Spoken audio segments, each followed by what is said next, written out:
Magandang gabi po sa inyong lahat at magandang umaga kung nasan man kayo ngayon. Ito po ay magandang balita para po sa ating mga kababayang Pilipino na naturingan nating ina o pangalawang ina sa ating mga eskwelahan.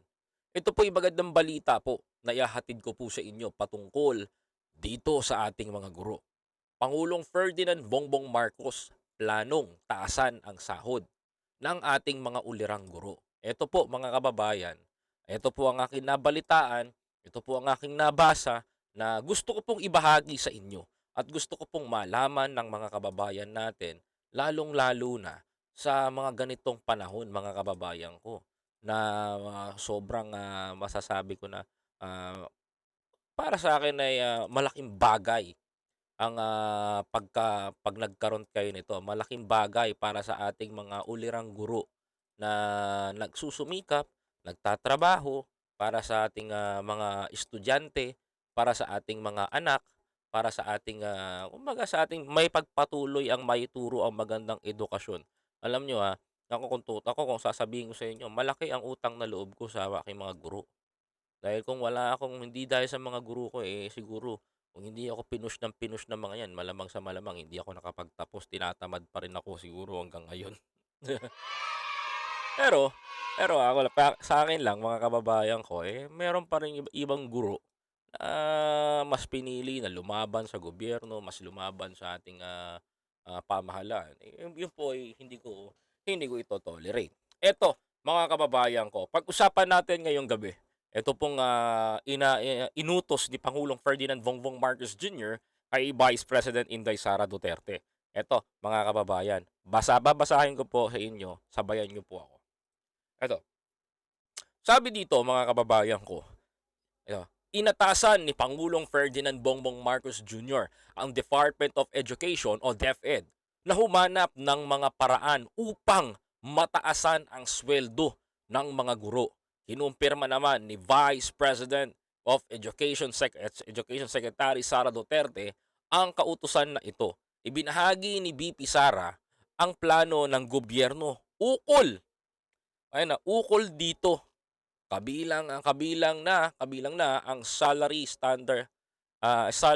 standardization law kung saan may pataas ng sweldo para sa mga empleyado ng gobyerno bilang pagtugon sa mandate salary increase ng Department of Budget and Management.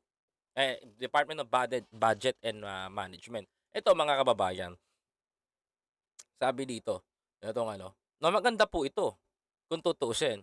Alam niyo po mga kapatid, marami po sa ating mga guro ngayon ay matagal na pong humihiling ng taas sahod.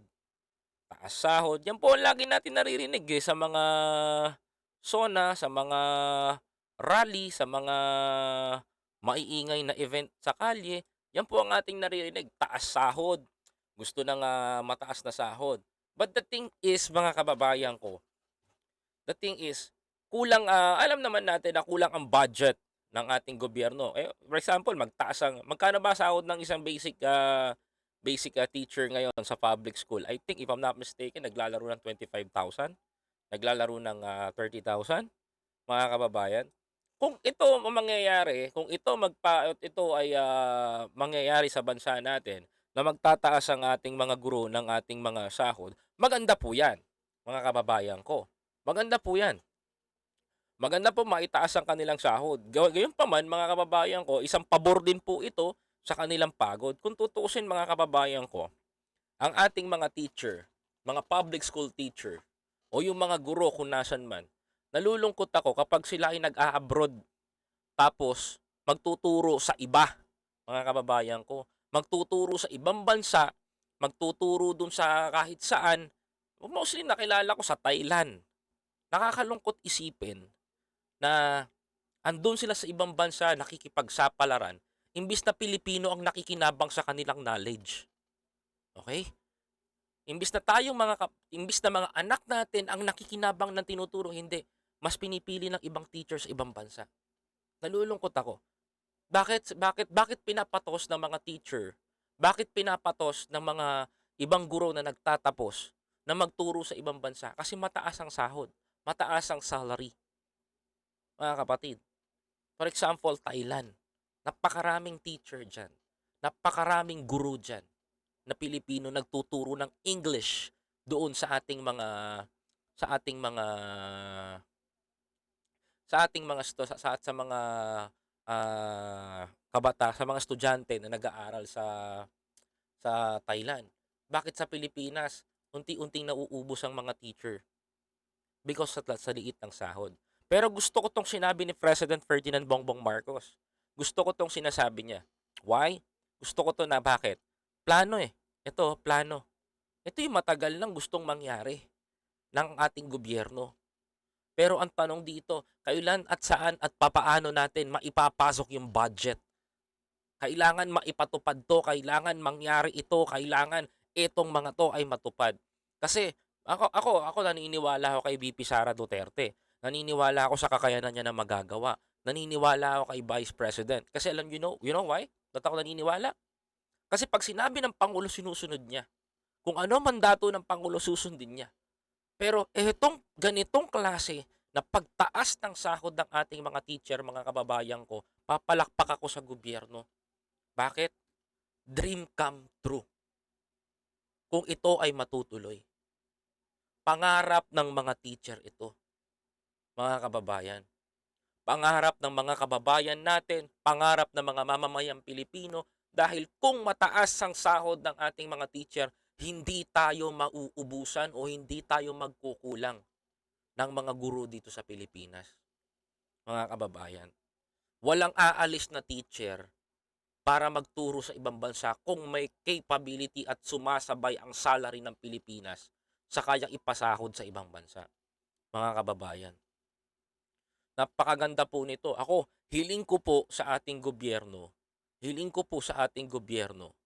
mga kababayan, na sana madaliin ito.